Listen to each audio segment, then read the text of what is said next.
throughout the morning and yesterday, we've looked at all sorts of facets of modern media. We've concentrated on revenues from readers. We've looked at where we stand in relation to the platforms. But for many of us, a key revenue stream is still advertising and that fraught relationship between media owner, media agency, and brand owner or advertiser. It's gone through a lot of change in the past few years, and there are big issues that we need to tackle, like data, how we use it, about trust, about who owns the relationship. And to help us navigate our way through that landscape, we have a great speaker. Please welcome the Senior Vice President for MediaLink, Bernhard Glock.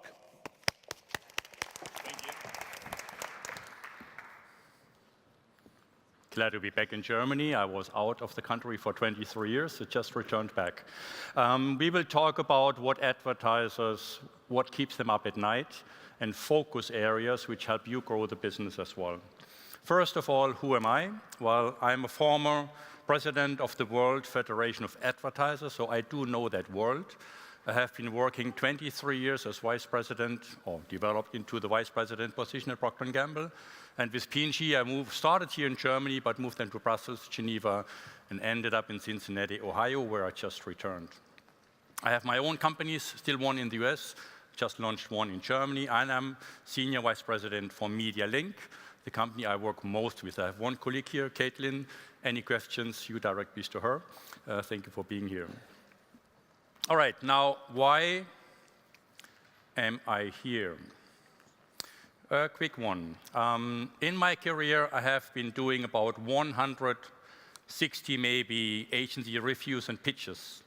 I have been working with basically 60% of the top 50 advertisers in the world. We have been working with publishers, from Condé Nast to New York Times, from BuzzFeed to Vice. I know that space pretty well, and I'm happy to share some of the focus areas which I always run into when I work with advertisers on organizational setups, on benchmarking, and then reviews. We are basically strategic advisors. We are not consultants, we are operators. I mean, I ran the business, and the more senior ones may still remember me from my old times at Procter & Gamble in Germany. But we work in this intersection of marketing, technology, media, and entertainment. And from there on, we help companies in that intersection to grow their business.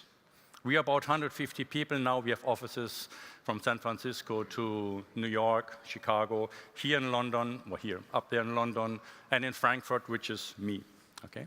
Just launched. Let's see where we are. Now, when you talk to advertisers, definitely when we go into agency reviews, I always ask, why do you want to review? Why don't you want to fix the relationship? These are some quotes, actually, I hear every single time. Most of the words I already heard this morning, and you may remember many of them. This is weird, okay? Sometimes advertisers call me and say, Bernhard, we are all over the place, I need focus, what do I do? So to not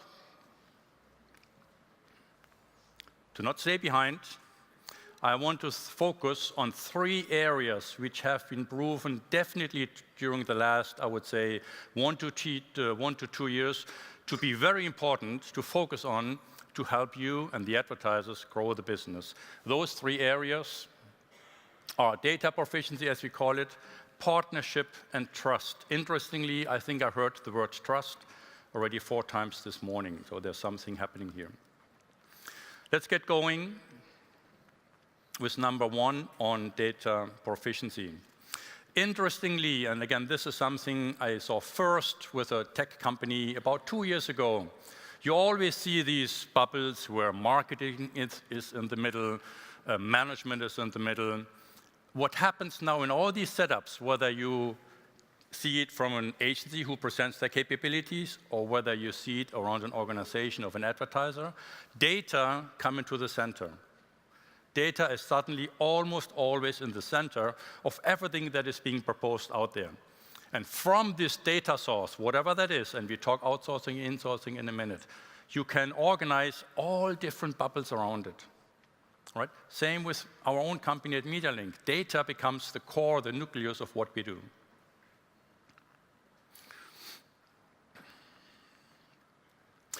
Now, when marketers, advertisers call us in, they always talk about what do we need to do to get ready for the future? Or, Bernhard, I need to know the world changes in 3 years from now. What do I need to do to be ready by then? Okay? For you, it's much easier because you feel it immediately when you lose the digital train, as we heard this morning, your business goes down the drain very fast. For an advertiser, that takes some time. But once they wake up, it's usually too late. First of all, it is all what we say about understanding people. All data points are nothing than just learning about people. And we know we need to deal with all these devices out there, and we talked about AI this morning, what happens in that space. But we need, as advertisers, and that's how we work with advertisers, we need to, what we say, corral those data. We need to get insights. We get to get analytics. We need to learn from them. At the end of the day, we want that we deliver a message to our consumers that really matters. And that what really matters is what we learn from data.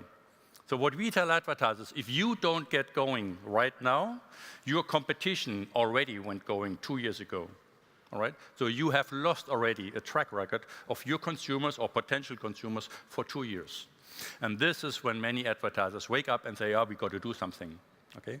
Our own capability on data, we launched it, I think, 3 years ago in Chicago, is the booming business because advertisers just don't know how to behave in that space. What we also say, and this is kind of a side effect, which is pretty fundamental actually, you need to clear up the chaos. Like what we see, and this is different to what we saw this morning, we see that advertisers try to flatten and simplify their structures more and more. They do tear down silos. They try to get closer together. I hear always speed. We need to be faster. We need to be more agile. And still, we need to solve these problems holistically and integratedly. Interestingly, one was saying it is imperative to have someone on the client side, so the advertisers, that is equipped and empowered to be driving external partners like you, and not the other way around. That's what we try to preach these guys, to have assets and capabilities in-house where you sit in the driver's seat to arrange what you need to arrange. An interesting one was saying, you should be using more data to make more decisions, and key to doing that is to start asking questions that you need data to answer. It's a bit of a weird thing, but think of that one, you know? In today's world, you need to ask the right questions. The data is basically there if you decide to go for it. And you would be surprised how many advertisers out there are still kind of sleeping. One of the key decisions advertisers are faced with is, what do I insource, what do I outsource? And let's face it, many of you are outsourced receivers, okay? And there's a shade of gray between insourcing and outsourcing. One thing we always say, have the strategy and some ownership, like on your first-party data, in-house. Don't ever give that away. But you can make a choice, whether you have on data warehousing, where you analyze, collect those data, whether that's outsourced or insourced. When you outsource to who? Okay. You need to protect your proprietary data sources. That's pretty obvious. There is a trend, what we see in the last years, when more and more, definitely larger advertisers, outsource what we call programmatic buying. Insource, sorry. They more and more insource programmatic buying. Has also to do something with the trust issue. We talk that a bit later. Obviously, you firewall your trading desk. More and more advertisers go into direct relationships to the big boys out there, also to you. They always ask me, who should I deal with directly? How far can I go in a deal? Can I cross borders? Can I cross different functions? The minimum we expect advertisers to know is some expertise, technical expertise in that space in data warehousing management and measurement models. And all what we say is get prepared for an even more automated communication future. And if they're still hesitant, we just ask you, imagine the world in 10 years from now, just listen to this morning, where will you be? And then go back to when do we have to get over this tipping iceberg and get moving. Again, you would be surprised how many advertisers are still lagging in the world of technology and digital advertising. Comes to partnerships, and here we are. There are many different possibilities for you and advertisers to choose a partnership. Okay? Many go direct, other via intermediaries. Many for you is a choice. Do I go via the agencies to the advertiser, or do I go direct, which may conflict what the agency wants to do with you? Also, what we heard this morning, do you deal with generalists and you pitch a business to hire generalists, kind of one agency for creative and media buying and planning?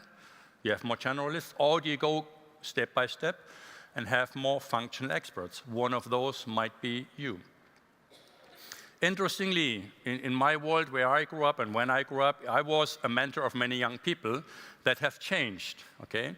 Other young people, and I look at you, for example, are mentoring me. That's a change when you have to accept what you don't know anymore, but then you need to trust somebody who you can go to help you solve that one. And what feedback we get from many of the publishing companies and technology companies is basically how little the average client partner actually taps into. You have so much to offer, and most advertisers just lack of tapping into that. The two aspects which I want to focus on, one is the agency reviews, and one are content partnerships which really disrupt existing relationships. Now, on the agency reviews, I would say every single review, before we even start working, challenges the status quo. What is the agency model of the future? Who do I work with? Where do I go direct? Which agencies do I have to work with? Okay? Basically, half of the work we do before we even start announcing a pitch is internally to benchmark, assess, advise a client, how does your future look like in terms of what you need? And then we go into the classical selection of what we want, then we pitch it, then we obviously transform the business, implement it, and the whole thing starts again when you measure and you ask yourself, am I on the right track? But for you to know is all advertisers who basically hire us, there are pretty many, all of them challenge the status quo of the current relationships and the current model. Similar on content creator, and that's an interesting one. Let's face it, every publisher, media agency, brand, media owner, entertainer, teenager, and the leader of the free world has one thing in common. They all are in the content business, all of them, okay? So whenever we talk to advertisers, our answer is very simple: do it. No question about it. One advertiser globally pitched a business. Imagine they pitched a media business. You have the huge buying cloud and the planning cloud, and they pitched with only 3 criteria as priorities: content, e-commerce, and talent. Those 3 were the determining factors for that pitch globally to select the media agency. And while we were in these meetings, obviously the agency talked then publishers, direct relationships, or via them, because they customize it, they create it, they show you how valuable they are, and the relationship between you and the advertisers. But for you to know, which is very important, content is a topic advertisers talk. They want to be there, they see what is out there, but mostly they miss it badly because it's not fit to the brand. It's kind of plugged in, it's kind of a sponsorship thing, which doesn't work. Unless it's inherently linked to the purpose of your brand, we advise against it. Or if you provide support to advertisers, we strongly urge you to get into the brand, know how they live and breathe, and then offer something which is really fit, tightly fit. Trust, again, we heard this 4 times this morning.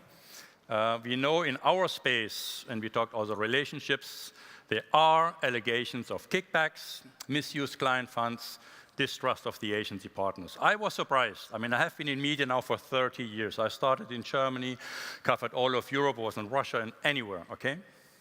And when I came to the US, everything seemed so clean. Until I think 3 years ago, the little bomb was thrown by an agency person who suddenly said, well, there are kickbacks and there are agency rebates. And I was saying, so we deal with it, right?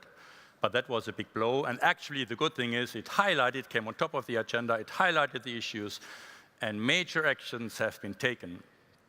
What clients are now demanding almost every time: rebate and kickbacks from vendors. How do I solve this? Competitive conflict, pricing structures, definitely in the programmatic area. And audits. Who do you audit when you have a global holding company who move assets around? How do you get into the audit? So those are the questions we always get. and I see every single advertiser cleaning up their contracts, getting much more granular, and some actually having a contract, okay? Now, where we are now is basically in the regaining phase. We have to build it back again. It is hard to earn, as you all know, impossible to repair, and easy to lose.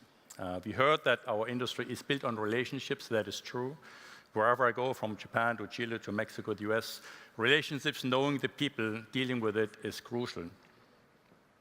We hope, and we actually work on it, that these legal issues are a thing of the past. And just never forget, there are always different levels of trust. I see very often that a media leader or the manager trusts the agency and the counterpart. Oh, I trust them fully, okay? However, your management and your board may read articles from journals who challenge you on that one. So once you get out, you better be aligned with your management, because that always has major repercussions and can lead to a pitch which has a major disruption for any business. So what should be their demands? And you might want to get ready for that, because you are also in the middle of that one. We ask advertisers to request accountability of every single dollar that is spent against your consumer, okay? We tell them to relook at your contracts, renegotiate your contracts, demand transparency in every single item. And as you also heard this morning, a metric is not necessarily a right metric, right? So verify the metrics you use for, and you know in the press what has been challenged out there publicly. So we want that every single dollar leads to valuable and measurable consumer contacts and then connections, with an effect of, at the end, buying your product. One thing I can't resist: if you are transparent about not being transparent, just make sure your counterpart is comfortable with that one. I see this still today, that people say, that's what we do, that's my black box, leave it to me, thank you, trust me, everything is right. If your counterpart is fine with that one, okay, usually they are not. And for me, a basic thing is really, once you find a friend, remember your old times, when you had a friend, you trusted a friend, what are these ingredients to trust somebody? And get this back into the business, and the world will look better. So, this was a quick review on what I see as the priorities as we work with advertisers on the future-proofing their business, on growing their business, data proficiency, the right partnerships in new models, and the trust to say, I don't know it, you manage it for me, okay? And sometimes it does require somebody who kicks you, and hopefully we did this a bit, that when you go home, you wake up some of your managers to get going on what you need to do. We are here to help, and I hope we have some questions. Over to you, right? Thank you. Thank you, Bernhard. If you have a question, and I have to say, marginal disappointment this morning. Low level of questions earlier on. I think it's time that the audience sort of stepped up and took your rightful role in this whole digital engagement thing. So don't be afraid to put your hand up and ask a question. We promise not to mock. And we have one over here. Can we get a microphone over there, please?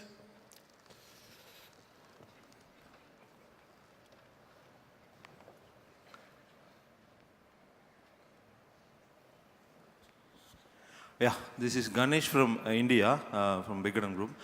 Just I want to ask you a question that if in digital advertising, a platform can run without any third-party networks or Google as well as FA and Facebook audience network, is it we can succeed? Say it again, what would succeed? Without third-party agencies, yes, and without Google AdSense. And is it if we are running through our own direct advertisers? So is it any complication if we run direct advertisement? So if you run directly with the Googles Yes. of the world. Let me say that way. Google is one supplier. They have their own interests. You need to know what you do to work with one independent supplier. I rather have you, if you are an advertiser, are in control of what you do and support and deal with different suppliers instead of putting all eggs into your basket. I mean, Google is a giant player. We see the growth rates still, and if you have Google and Facebook, you have basically already the online world in your pocket. So direct relationships are very important. I encourage you to do that. But putting all the eggs in the basket and relying on them as a partner, I would be just careful as the business interests are different. Okay. I hope that answers your question. Thanks. And do we have any more questions from the floor? One at the back there. Sorry, we've arranged to have the questions as far apart as possible to make sure the microphone gets lots of exercise. Hi, I'm Yvonne Schaff, TISO Blackstar, South Africa.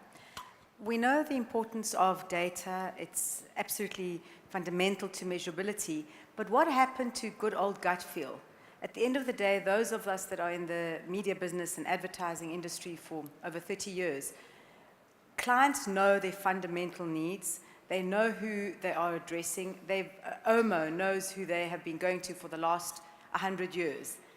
What importance do you put to that gut feel? You can use data to back you up, but that gut feel of you know who your audience is, right, and you know what they want. Because I sometimes kind of think that we lose track of that. We get so bogged down in the data that the world passes us by, and you lose campaigns, you lose dollars, worrying about the data too much. I hear this very often, actually, when we work with procurement people, finance people, where we go way into the tech side. When we talk with brand people and the purpose and the nice advertising, we work on this side, and somewhere in between we meet. I think with the data availability we have today, you must know what is out there first. I get your gut feel, but first get me the data. And there's so much what you should know, which you don't even know yet it exists, that number one priority for me is not the gut feel, is get this right. Once we have the data, and I agree to the first speaker here who was talking about AI, once you have that, you need to make choices. The machine doesn't give you a choice. You need to make the choices, and this is where your experience, your knowledge of the market, your gut feel comes in. But in my view, only then. The worst thing happens when we run into those pitches, a brand director comes in, and I know exactly what we want, that's what we do, I know it. And we listen, and we are nice people, but he doesn't know the data. Okay.